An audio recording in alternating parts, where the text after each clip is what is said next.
क्या आप कभी ऐसे मोड़ पर खड़े रहे हैं जहां ना आगे का रास्ता दिखे, न पीछे लौटने की हिम्मत हो, जहां आपको लगे कि जिंदगी जैसे रुक सी गई है, सब कुछ बिखरा हुआ है, करियर, रिश्ते, सपने, लेकिन सबसे ज्यादा टूटा हो खुद पर से भरोसा। ऐसी ही एक हालत में था आरव, 26 साल का लड़का, इंजीनियरिंग की डिग्री हाथ में, पर मन में खालीपन। कॉलेज से निकलते ही सोचा था बड़ी नौकरी मिलेगी, अपने घर वालों को बेहतर जिंदगी दूंगा और दुनिया को कुछ करके दिखाऊंगा। लेकिन 3 साल बीत चुके थे, न कोई ढंग की नौकरी, न खुद की पहचान, न कोई दिशा। रात को देर तक मोबाइल स्क्रॉल करता, सोचता कहां गलती हो गई। एक दिन जब उसे उसके ही कॉलेज का बैचमेट मर्सिडीज में बैठा दिखा तो आरव की खुद से नजरें मिलाना मुश्किल हो गया। वो खुद से लड़ रहा था हर रात। उसके पिता ने कहा, अगर तू चाहता है कुछ बदलना तो सिर्फ नौकरी ढूंढने से कुछ नहीं होगा, तुझे खुद को बदलना होगा। उसी शाम उसके पापा ने उसे एक किताब दी, the 7 habits of highly effective people, Stephen Covey. Aarav ने किताब को यूं ही पलटा, लेकिन जैसे जैसे पढ़ता गया उसे लगने लगा कि किताब उससे बातें कर रही है। पहला सबक, बी प्रोएक्टिव, जिम्मेदारी खुद लो। आरव समझ गया कि अब तक वो सिर्फ हालात को कोसता रहा। कंपनी ने मुझे रिजेक्ट किया, पापा ने मुझे समझा नहीं, शहर में मौके ही नहीं है।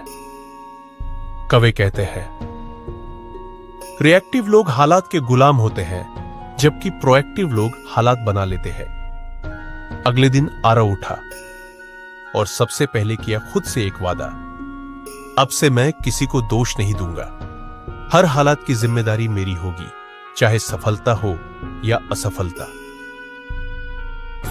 दूसरा सबक, begin with the and in mind, पहले सोचो फिर चलो। आरव ने खुद से पूछा, अगर आज मेरी जिंदगी की आखिरी रात होती तो क्या मैं गर्व से कहता कि मैंने कुछ किया? उसने पहली बार अपनी जिंदगी का लक्ष्य साफ लिखा, मैं एक ऐसा इंसान बनना चाहता हूं जिसे देखकर मेरा छोटा भाई कहे, मुझे भी भैया जैसा बनना है। कवि कहते हैं, हर काम करने से पहले उसका अंतिम परिणाम सोचो, तभी दिशा साफ होती है। अब आरव ने अपने हर दिन की शुरुआत अपने एंड गोल को देखकर करनी शुरू कर दी। तीसरा सबक, पुट फर्स्ट थिंग्स फर्स्ट, जरूरी चीजों को प्राथमिकता दो।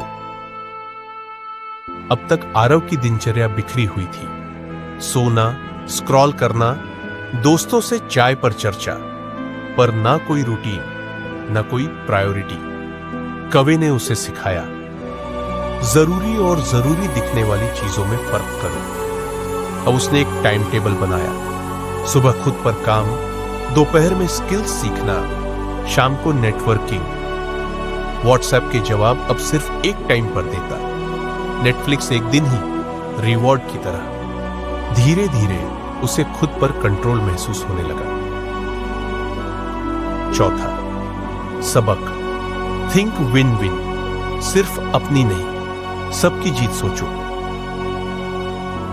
एक बार आरव एक फ्रीलांस प्रोजेक्ट पर 2 और लड़कों के साथ काम कर रहा था। एक क्लाइंट था, 2 टास्क, लेकिन क्रेडिट के लिए लड़ाई शुरू हो गई। पहले वाला आरव चुप रहता, अब उसने कहा, क्यों ना ऐसा करें कि हम मिलकर क्लाइंट को एक्स्ट्रा वैल्यू दें और वो हमें अगला बड़ा प्रोजेक्ट भी दे।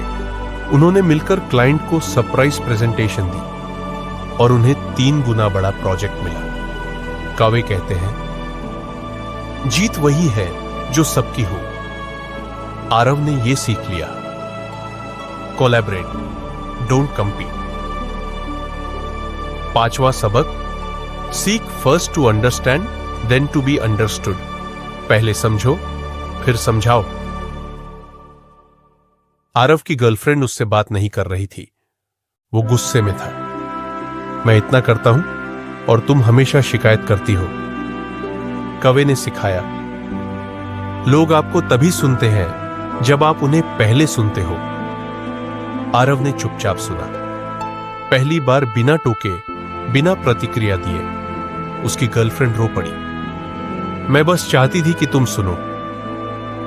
आरव ने जाना, समझना सबसे गहरी बात होती है जो रिश्तों को जोड़ती है। छठा सबक, सिनर्जाइज, साथ मिलकर कुछ बड़ा बनाओ। एक दिन आरव ने 4 बेरोजगार दोस्तों के साथ मिलकर एक लोकल स्टार्टअप इवेंट में भाग लिया। वो अलग अलग स्किल्स के थे, एक डिजाइनर, एक कंटेंट राइटर, एक डेवलपर और आरव। कवे कहते हैं, अकेले हम सीमित हैं, साथ मिलकर हम अनंत हैं। उन्होंने मिलकर एक लोकल बिजनेस का ब्रांड बना दिया और वो उनका पहला पेड क्लाइंट बना। 7वां और आखिरी सबक, शार्पन द सॉ, खुद को रोज तराशो। अब आरव हर दिन का 1 घंटा खुद पर लगाता था। 20 मिनट ध्यान के लिए, 20 मिनट पढ़ने के लिए, 20 मिनट चलने के लिए। हर हफ्ते नई किताब, हर महीने एक नया कोर्स और हर दिन एक नया वर्जन ऑफ हिमसेल्फ। कवे कहते हैं, अपने आप को रोज बेहतर बनाना ही असली सफलता है। 6 महीने बाद आरव वो नहीं रहा था जो पहले था। वो सिर्फ जॉब की तलाश में लड़का नहीं था, अब वो खुद को लायक बनाने में लगा इंसान था। आज उसके पास एक छोटी सी डिजिटल एजेंसी है, एक टीम है और सबसे बड़ी बात, एक दृष्टि है। उसकी जिंदगी बदली क्योंकि उसने आदतें बदली। अगर आप भी उस जगह खड़े हैं जहां रास्ता नहीं दिखता, तो ये याद रखिए, आपकी मंजिल आपको तभी दिखाई देगी जब आप खुद को देखने लगेंगे।